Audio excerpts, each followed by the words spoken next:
Buonanotte, buonanotte, amore mio. Hello, I am Luca, and today I am going to be teaching you possibly the simplest Italian pasta recipe there is.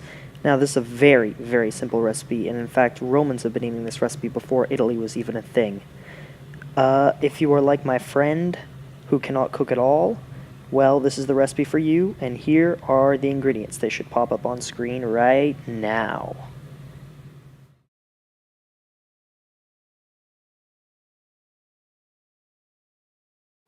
So, the first step you're going to want to do is to fill up a pot with cold water. And I think many Americans and Canadians have misconceptions about how you're supposed to cook pasta. It seems like it's something that's very simple, but it's something many people mess up. So, just put that water onto the stove on high once you're filled it up, and we're not going to touch it. We're just going to put the lid on, and we're not going to touch it. That's it. No oil for now, nothing. So, we'll cut, and here we are.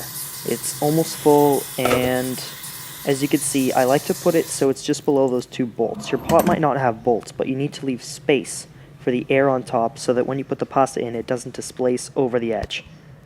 As you can see, I have my colander ready, and here it is right on the stove.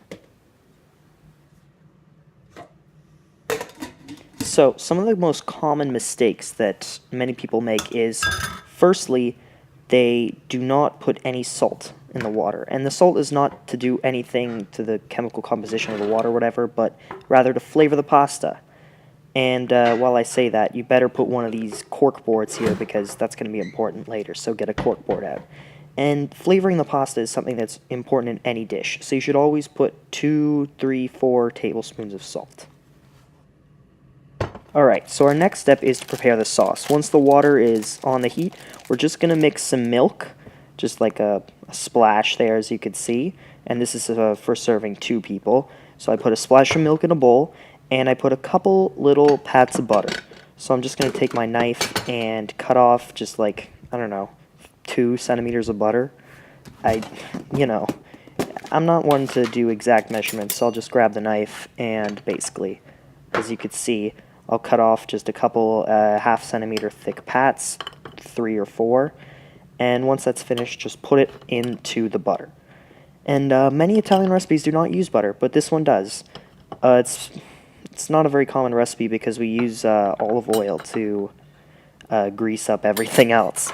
But yeah, now that butter's ready, we'll just pop it in the microwave, and you don't need to warm it up now, but I just like to keep it in the microwave for future reference. And we'll set it to about 1.5 minutes or so.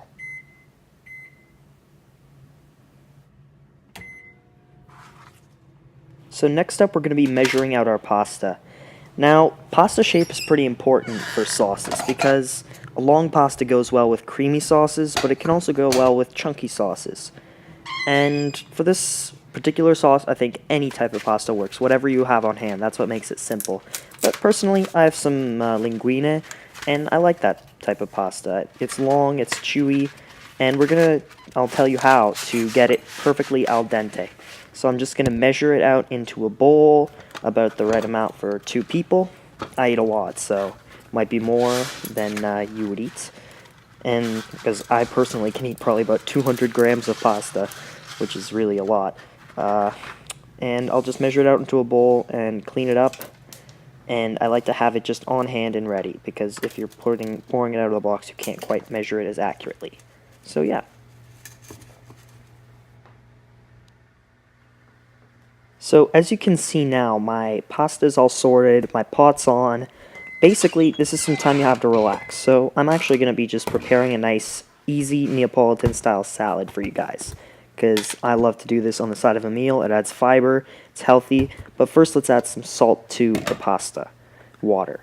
So I just take my tablespoon, and I just add about 3 or so for the pot of water. And, it's just because it adds a good taste. It makes everything taste better, salt. So it's important that you add it to the pasta water so that the pasta tastes a bit salty, and it's kind of absorbed into the actual pasta. And once it comes to a boil, we'll just add it in, and that'll be in a short while. And before we make that salad, I think it's a good idea to grate cheese. Now, I have all my cheese pre-grated, and that's not to say I bought it pre-grated, but rather that I grated it a couple days ago, and I have it in a Tupperware container here for storage, and it keeps pretty well, so I'd recommend anyone do this. This is going to become very important in the sauce, otherwise, you know, it's what gives it the cheesy flavor, because it's basically Italian mac and cheese, this sauce. So, before I even make the salad, and I guess I'd better chop some parsley up for you guys. So we'll start just by quickly rinsing it out, getting a chopping board and a cutting knife. And once it's rinsed out, I'll just loosely chop it, and I'll show you guys what it looks like right after it's chopped. It's very simple to chop. If you don't know how to chop things, maybe you should just put down the knife, step back, and reevaluate your life.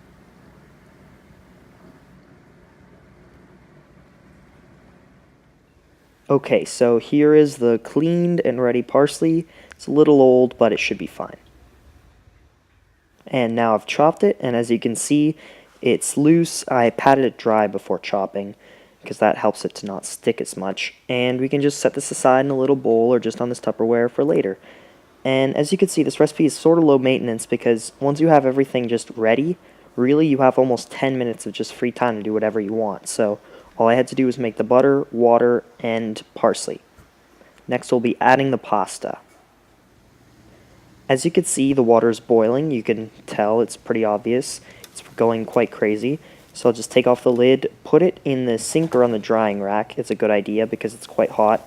And just add the pasta straight in. And a secret, I think, for cooking pasta al dente, which is not too soft, you want a little bit of bite in the middle, is I like to check the box or the manufacturer's recommendation and then set it 1 minute before that. And once that's done, I'll just taste the pasta by rolling my stirring spoon, rolling up a single strand, blowing on it, and then tasting it. So, and once it's, and you know, I'll see if it's done, I take it out. If it's not quite done, I leave it in for 1 more minute. But I find that that gives it the best possible closeness.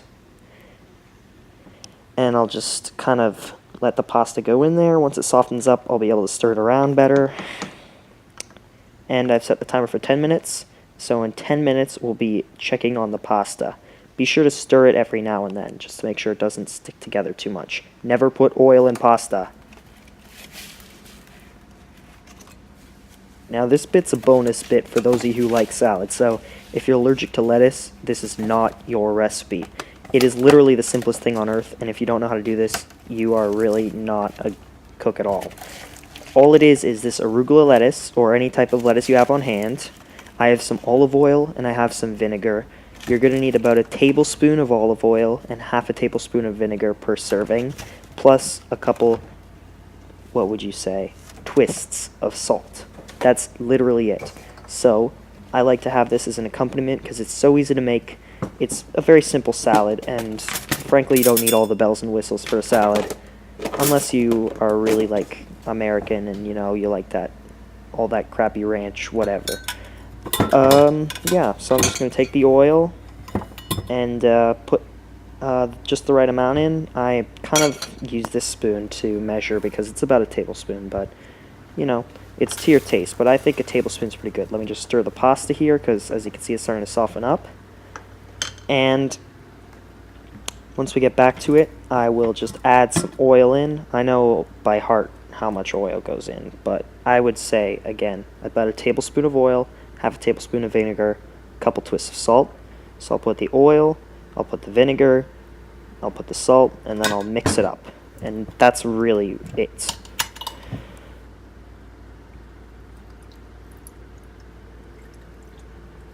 By the way, I'm using white wine vinegar, but red wine vinegar and brandy, apple cider, whatever other type of vinegar exists out there. I don't know, I only eat these two. Drink them straight out of the bottle every morning. Either of those type works well. I just wouldn't use plain white, that's pretty gross. So, the pasta's ready. The butter is melted, the salad's at the table. And what I'm going to do is I'm going to drain the pasta, put the pot onto the little cork board from earlier, and then put the pasta back into the pot. That's going to make mixing the sauce easier, and it's going to be really, really creamy. As you can see now, it's on the cork board, and I'm just going to add the butter and milk mixture and mix it up to make it all wet. And once everything's kind of wet, just add your cheese. So I just start with a handful and just adjust it to your liking. When it looks kind of cheesy to you, when it looks not cheesy enough, add more. When it looks too cheesy, you're probably on the right track. And just taste every now and then. You know, this is something that you don't get the exact measurement. In fact, it needs a little bit more milk, so I'll just put a little more milk in. That's just how the recipe works. And yeah, once the pasta is all mixed up like so, I'm just going to add some cheese in. It's good to have this on hand because it just makes everything easier. It's not a good idea to grate in the cheese because that's going to, it's not pretty. Mise en place, as the French would say. Though I'm not French, so what do I know about what the French would say? So as you can see, the cheese is mixed in. Might add a bit more. I would also add in salt and pepper. This is where freshly cracked salt and pepper come in handy. And I will add promptly the chopped up parsley. So yeah, that's about it. Once it's all done, you could just put it on a plate, and I'll show you a shot I've taken of the pasta after. Looks a little boring, but I can promise you it's quite creamy, and the Parmigiano adds a nice, sharp, cheesy taste. So it's almost like an improved mac and cheese. Though, judging by Canadians' #1 purchased grocery store item, I would say many disagree with me based on how much Kraft dinner is eaten in this country. So, once the parsley's in there, I'm just going to add a little more cheese, because I'm a cheesy boy. Once the cheese is in there, and the parsley's in there, salt and pepper's in there, everything's together, that's it, you're done. I'll be putting a quick recap of the steps at the end of the video, but it's so simple that you probably don't need it.